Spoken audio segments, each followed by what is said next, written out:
Bonsoir.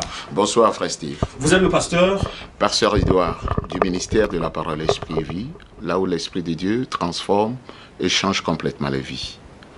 C'est quoi la mission du ministère? La mission du ministère, c'est d'aller partout, comme le Seigneur l'a dit, enseigner aux disciples et aller partout le monde, faire du monde mes disciples. C'est ça notre mission.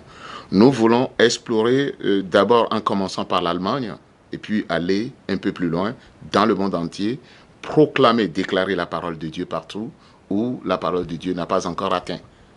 Revenons rapidement sur le thème de ce soir qui est celui à savoir comment le jeune né ou immigré en Allemagne peut-il mener une vie chrétienne victorieuse. Alors pasteur, rapidement, nous cherchons à comprendre quels sont les défis que vivent les jeunes nés ou immigrés en Allemagne, surtout sur le plan social et culturel, et voire même économique. Quels sont ces différents défis que vivent les jeunes? Les jeunes sont exposés à de grands dangers en telle enseigne qu'eux-mêmes ils ne le savent pas malheureusement. Parce que ici, il y a sur ce terrain, il y a la drogue, il y a la prostitution, et il y a toutes ces choses où ils ramassent un peu partout. Alors, pour moi, je dis qu'ils sont exposés, mais sans qu'eux-mêmes, ils ne s'en rendent même pas compte. Parce qu'on peut trouver de telles choses, par exemple, dans les discos, partout, un peu partout.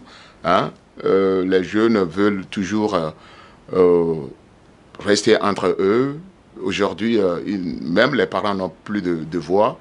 Alors, ils sont vraiment exposés à de grands dangers. Alors, qu'est-ce que nous pouvons faire pour... Nous y reviendrons bien sûr. Déjà, Oui. la partie des défis. Sur le plan économique, les jeunes qui vivent ici n'ont-ils pas des soucis, des problèmes sur le plan économique? Sur le plan économique, Des finances? pas tellement parce que, au fait, surtout à Munich, tous les jeunes enregistrés dans ce pays ou bien dans cette ville a quand même un revenu. Ce n'est pas en Afrique, par exemple, si vous me le permettez.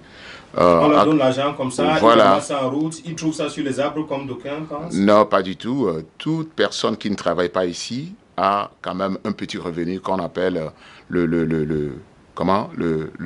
l'Arbeitslos, n'est-ce pas? Le chômage. Et si la personne ne travaille pas, ou bien n'a jamais travaillé, il reçoit quand même ce qu'on appelle la sociale. Ou bien, voilà. Et maintenant, sur le plan académique, ces jeunes n'ont-ils pas des problèmes aussi sur le plan académique et voire même le plan religieux? Est-ce que les jeunes adhèrent à la religion ou aux activités religieuses? Non, pas tellement, malheureusement, pas tellement. Sur le plan académique, je crois qu'il y a assez un grand défi, même au niveau je dirais, au niveau des autorités, parce que on ne leur permet pas d'aller vraiment, de faire tout ce qu'il fallait faire à l'école, parce qu'on les oriente sans même demander leurs avis. Alors, c'est un grand défi.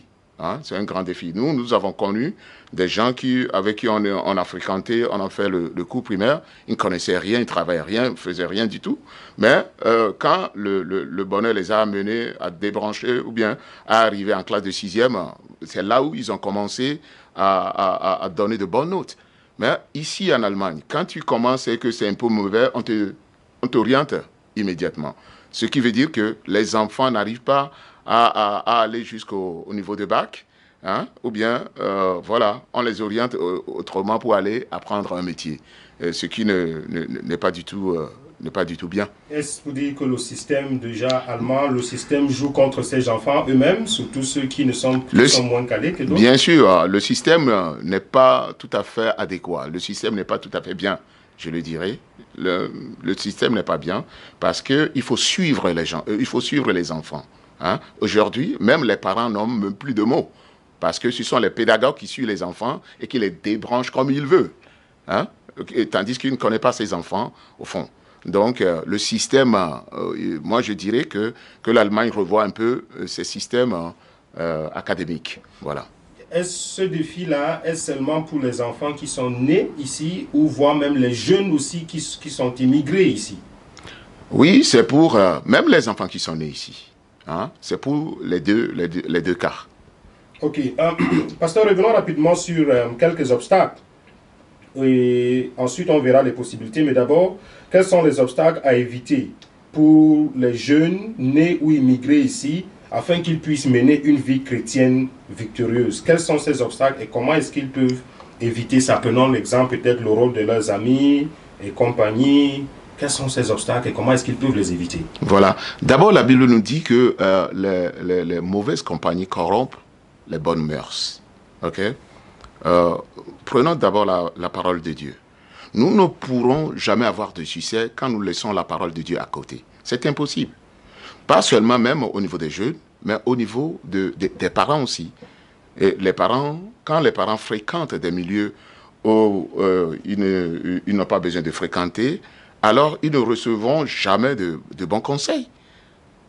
De la même façon pour les jeunes aussi, les mauvaises compagnies corrompent les bonnes mœurs. Donc, la première chose à dire là-bas, c'est quoi? C'est éviter la fréquentation des amis. Il y a tellement les jeunes parcourent ici de gauche à droite, ils ont des amis un peu partout. Alors, il faut faire quoi? Il faut choisir ses amis. Je ne peux jamais être chrétien et en même temps avoir un ami qui n'est pas un chrétien. Qu'est-ce que je... Est-ce à dire qu'il doit complètement abandonner ses amis, tout le monde qu'il a connu? D'abord, qu'est-ce qu'on appelle ami? Tu vois, la Bible dit quoi? La Bible dit que deux personnes ne marchent ensemble sans être convenues. Tu dois être de même nature que moi, hein, quand tu es mon ami. Parce que en voyant ton ami, on me voit immédiatement. Alors, on n'a pas besoin de se séparer, mais plutôt, moi, je dirais que de choisir ses amis. Hein, des amis qui me donnent de bons conseils. Les amis qui me dirigent vers Dieu. Parce qu'aujourd'hui, la mauvaise chose, c'est que la parole de Dieu a été délaissée. Hein. Ils ont vraiment délaissé, ils ont délaissé la parole de Dieu. Ils ont oublié totalement ce que c'est que Dieu. Et tout le monde cherche ce qu'il veut selon lui-même. Alors, on ne peut jamais arriver sans Dieu, je le dis. Qu'en est-il de l'influence de la communauté d'origine, dont il y a chaque communauté qui se retrouve entre elles-mêmes? Les Togolais veulent se rassembler, les originaires du Congo veulent se rassembler, ceux du Cameroun veulent se rassembler, ceux de la Côte d'Ivoire se rassemblent aussi. Est-ce qu'il n'y a pas une influence? Ça ne joue pas un rôle comme obstacle aussi? Bien sûr, ça joue aussi un rôle. Hein. C'est aussi un obstacle, mais je ne pourrais pas dire grand chose là-bas parce que euh, quand moi je vois tout autour de moi, qu'est-ce que j'ai constaté? Même les autochtones nous fuient. Les autochtones nous fuient. Ceux qui veulent être nos amis peut-être seront toujours aussi des étrangers comme nous. Alors moi je dis, on est où? Qu'est-ce qu'il faut? Est-ce que c'est ce que Dieu a dit? Non. Étant pasteur, moi je crois que ce n'est pas ce que Dieu a dit. Parce que quand la Bible dit que Dieu a tant aimé le monde, ce n'est pas le monde de la voiture, ni le monde je sais pas, mais c'est le monde des hommes. Nous devons être, qu'on soit blanc, noir, on est ensemble. Alléluia. Voilà. Donc, moi, je dis que c'est un grand défi quand tout le monde veut être. C'est pourquoi je remercie le Seigneur que parmi nous, nous avons de différentes sortes de nationalités. Parmi nous, nous avons les Allemands, nous avons les Ivoiriens, nous avons les Congolais, nous avons... presque toutes les nationalités. Presque toutes les nationalités. Revenons rapidement sur le rôle des médias oui. comme obstacle. La télévision, par exemple, ne joue-t-elle pas un rôle, les téléréalités et tout ceci? Bien sûr, la télévision joue un grand rôle parce que, bon, moi, ça fait très longtemps que je ne m'assois pas devant la télé. Hein, je me concentre sur ce que Dieu m'a dit de faire. Donc, j'ai plus ces ennuis. Mais à l'époque, quand je voyais la télé avec toutes ces émissions, je dis que toutes ces émissions ne sont pas vraiment nécessaires. Hein? Ça conduit à des débauches. Certaines émissions conduisent à des débauches. Donc, moi, je dis que le média joue un rôle, un grand rôle dans ce pays où tout le monde doit faire attention et choisir ce que l'on veut. pas seulement accéder à tout ce qu'on t'expose devant toi. Quel est aussi le rôle des technologies, des nouvelles smartphones? Il y a smart gadgets, il y a tout qui est smart aujourd'hui. Oui, ça, ce sont les signes du dernier temps. Ça fait partie, les médias, les smartphones sont les signes de... La Bible dit quoi? Que comment on l'appelle? Ça, je reviendrai là-dessus. Ok. Oui, je reviendrai là-dessus. Que dans les derniers temps, le savoir va s'augmenter. On aura la connaissance s'augmentera. Et nous sommes dans les derniers temps. C'est pourquoi nous voyons les smartphones, toutes ces consoles. Ça joue un grand rôle. Par exemple, tu as un enfant. Tu as un enfant, soit qui est né ici, ou bien qui vient d'arriver. Il est dans sa chambre. Toi, le père, tu es dans ta chambre. Tu ne sais pas ce qu'il fait avec le iPhone ou bien le smartphone.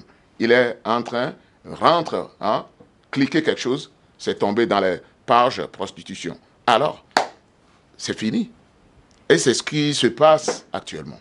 Quels sont donc, maintenant nous abordons l'une des derniers axes de cet entretien.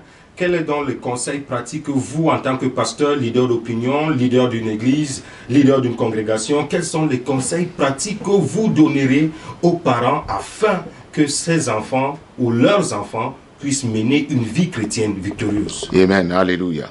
Moi, je dis que nous devons toujours faire recours à la parole de Dieu. Qu'est-ce que Dieu dit? Instruis l'enfant. Quand il sera vieux, il ne se départira pas. Amen. Instruis l'enfant sur la voie qu'il doit aller. Sur la voie qu'il doit aller. Quand il sera vieux, et il ne quittera pas cette voie. Donc, il faut d'abord que les parents, d'abord eux-mêmes, soient enseignés. La plupart des parents ne sont même pas enseignés. Et la plupart ne veulent même pas venir à l'église. Et c'est pourquoi nous avons, les jeunes ont ces défis. Donc, les parents doivent être enseignés et amener leurs enfants aussi à l'église. Il n'y a que la parole de Dieu qui peut traiter tout problème. Tout problème, c'est seule la parole de Dieu qui peut donner un bon résultat à tout ce que nous avons comme problème aujourd'hui. Donc, quand tu éduques l'enfant sur la voie de Dieu, demain tu verras qu'il marchera sur la voie de Dieu. Je vois, j'ai un enfant, un garçon pratiquement, à l'âge de, aujourd'hui il a 18 ans, et il est à l'université. Pourquoi? Je l'ai vu, j'ai vu sa naissance, et il a grandi parce que ses parents sont des chrétiens et ils sont venus régulièrement à l'église, ils ont adhéré, ils sont là pour le Seigneur, tout le temps. Et l'enfant était toujours là. Alors, qu'est-ce que l'enfant fait aujourd'hui? Il est resté sur la même voie, comme l'Écriture nous la déclare. L'enfant est sur la même voie. Aujourd'hui, il est à l'université. C'est un enfant qui n'a jamais goûté la drogue, qui n'a jamais goûté la cigarette, qui n'a jamais goûté même l'alcool à l'âge de 18 ans. Donc, je vois que ce que Dieu dit, il faut se référer à la parole de Dieu. Voilà ma réponse. Toujours se référer à la parole de Dieu. Je donnerai un conseil aux parents. Parents, amenez vos enfants à l'église. Soutenez les enfants à la maison. Il faut vraiment éduquer les enfants avec la parole de Dieu, mais pas avec l'éducation. Sans la parole de Dieu n'est pas une éducation. Alléluia. Merci, pasteur. Revenons aussi maintenant en regardant la caméra. Est-ce que il y a des jeunes qui vous écoutent? Il y a des jeunes qui vous regardent? Il y a des jeunes en détresse? Il y a des jeunes qui traversent tout type de difficultés? Des jeunes qui ont fui leur maison? Des jeunes que leurs parents ne leur ont pas montré l'amour? Des jeunes qui ne connaissent même pas leurs parents? Quel est votre message à l'endroit de ces jeunes qui vous regardent maintenant? Amen. Moi, j'appelle à tous ces jeunes de venir au ministère de la parole, esprit et vie. Aujourd'hui, nous avons assez de jeunes ici déjà, dont tous ces jeunes vont évangéliser, appeler les autres pour dire, écoutez, nous avons un refuge au ministère de la parole, esprit et vie. Ils amènent déjà leurs collègues, ils amènent leurs camarades, alors que tous ces jeunes qui ont des problèmes peuvent venir vers nous. Nous avons un refuge qui est le refuge de Dieu. Alors, je les appelle de venir vers nous.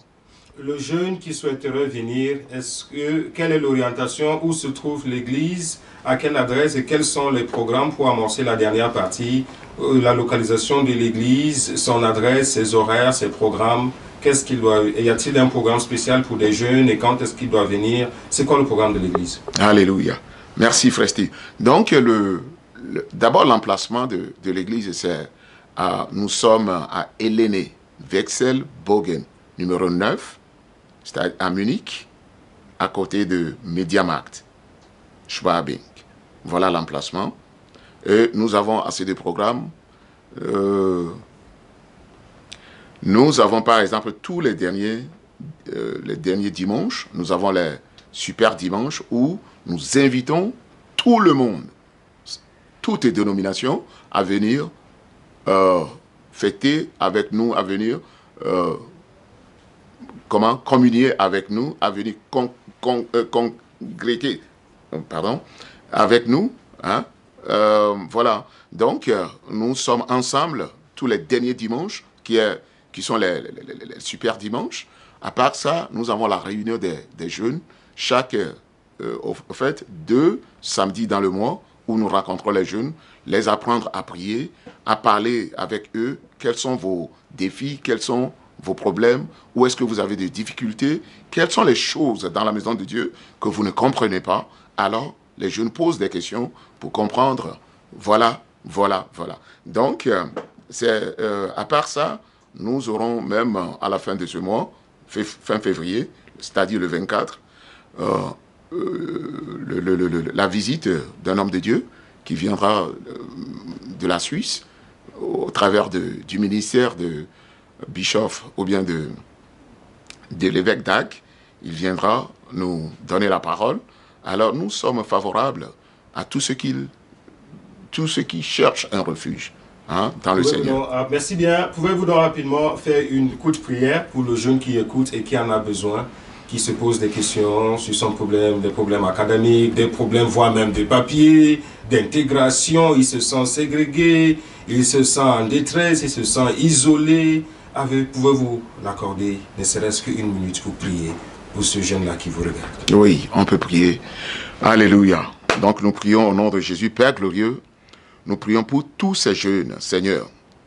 Tu as dit que toute chair vient de toi.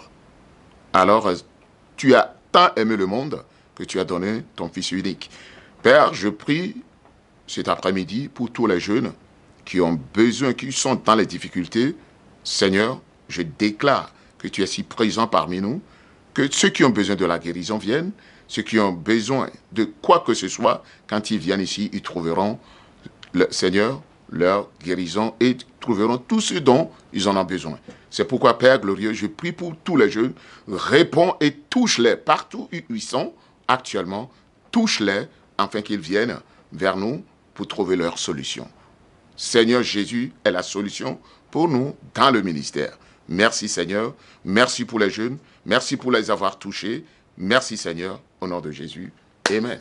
Amen.